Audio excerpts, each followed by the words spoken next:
Hello, everyone, and welcome back to another episode of The Push with Nick and KP. We are back once again to bring you a weekly recap of Monday Night Raw, which took place on March 16th in San Antonio, Texas. We kick off the show with a sea of hooded men as announced by Michael Cole with their leader Seth Rollins.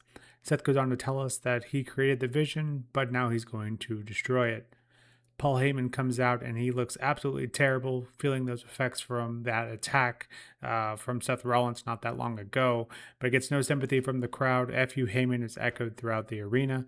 Paul then says F-A-F-O until he replaces the O with a 5, then enters one of Paul's longest reigning clients, Brock Lesnar. Brock then appears to be counting the masked posse as he walks down to the ring and then decides to start attacking them, laying them out one by one and even two by two until he mows through all of them with relative ease before coming face to face in the middle of the ring with Seth Rollins. The crowd begins chanting "Holy shit," and then the lights go out. When they come back on, we get an entrance from none other than Oba Femi. Seth looks like he knew this one was coming, but the nervous expression we see from Brock is not one that I think I've seen on his face before.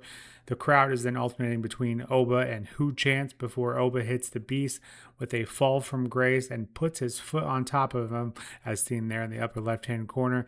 This even gets a holy shit from Michael Cole on commentary, and I imagine from 99% of the WWE universe. What a moment, and yet again, a very chaotic opening to Raw. Just when I think Oba can't be pushed any higher, something like this happens. Cole and Graves hint at these two monsters clashing at WrestleMania, and as long as Oba is the one winning that contest, and maybe even retiring Brock, sign me up. And later in the show, this is actually confirmed and official. This match will be taking place, Oba versus Brock, at WrestleMania.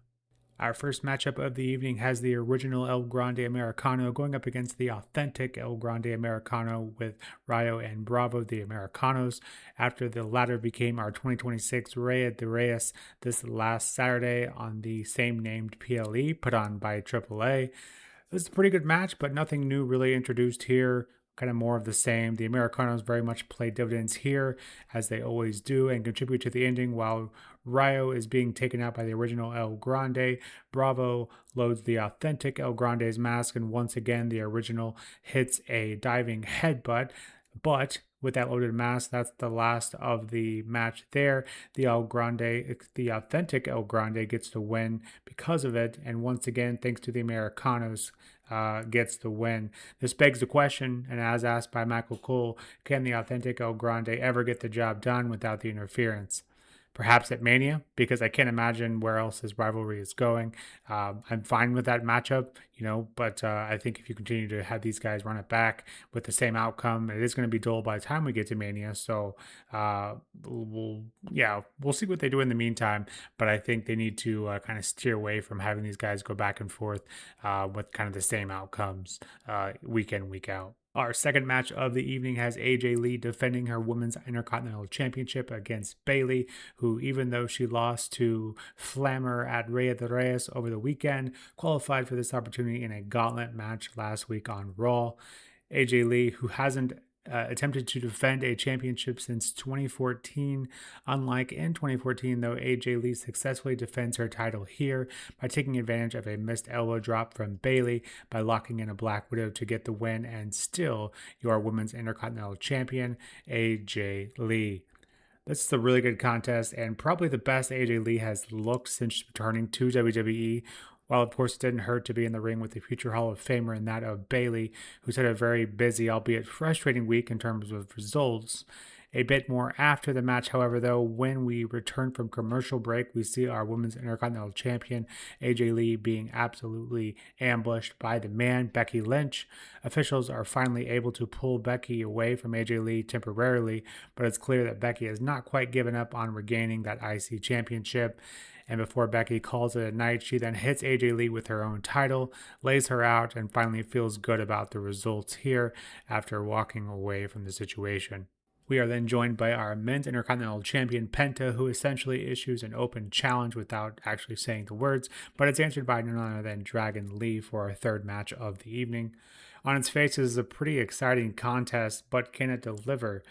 Of course, it does. Two of the best luchadors in WWE deliver nonstop action here, and Dragon Lee even lands a Styles Clash onto Penta, but it's not quite enough. Penta then hits a Penta driver, but that's not quite enough either. This is awesome chants began to ring throughout the arena. A corkscrew suicide dive from Dragon Lee from the ring onto the announce table. A truly incredible spot here, and somehow Penta still recovers, hits a Mexican Destroyer to get the win over Dragon Lee, and still your Intercontinental Champion, Penta. Graves says it perfectly after the match here, and I hope to see these two men run it back sooner rather than later. Some respect shown to Dragon Lee after the match by Penta as well. SOS Lucha, as Graves mentions. This is Luchador Wrestling, and I've been recently finding myself kind of more and more interested in AAA, and it's matches like these that seem to be pumped out on the regular that has me unable to keep away. But this was an incredible match. Highlight of the night for me in this match here. Like we've already said, can't wait to see these two run it back once more. Our fourth match of the evening has Maxine getting another shot at Natty, continuing that rivalry for our viewing pleasure. This is a pretty hard hitting contest as well that shows more and more improvement from Maxine, but even still, it's not quite enough to overcome Natty. After the match, Natty lets us know that the dungeon is still alive and well. And before getting into our next match, we see Kofi in the back trying to see if Javon has any interest in joining up with the New Day.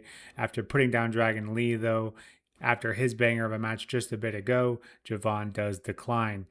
But after this, we get our next Danhausen appearance, dropping some ideas for Danhausen to join the New Day, but they decline as well.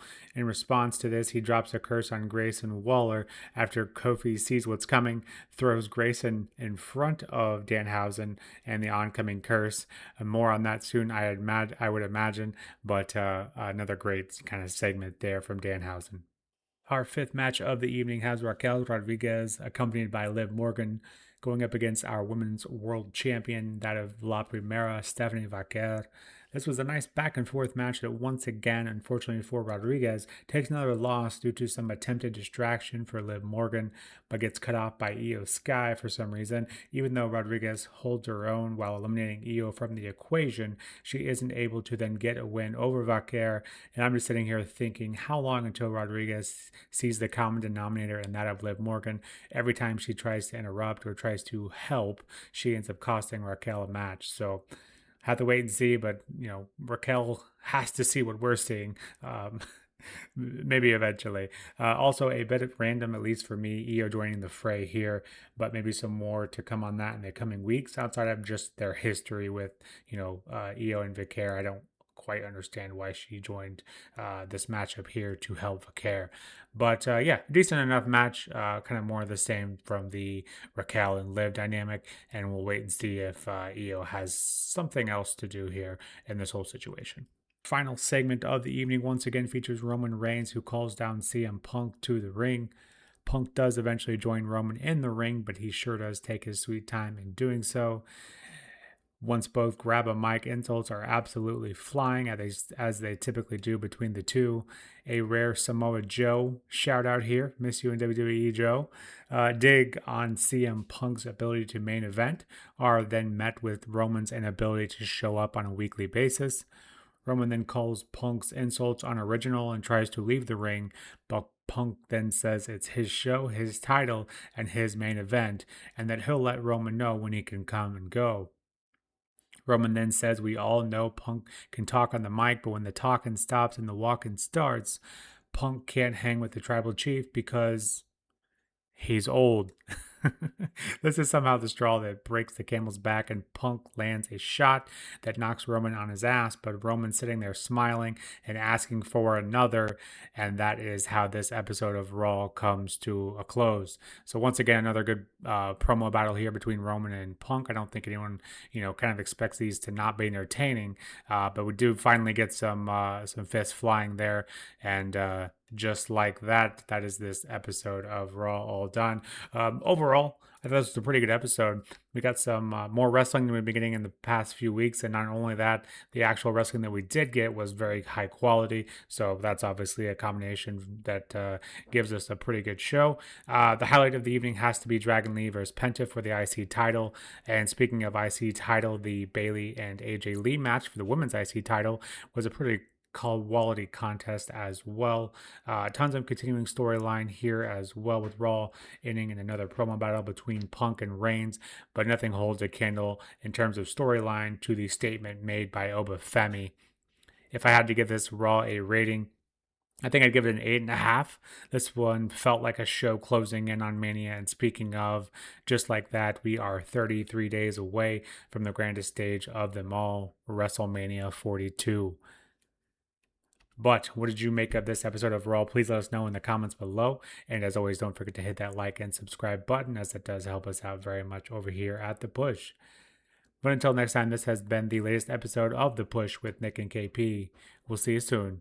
Take care.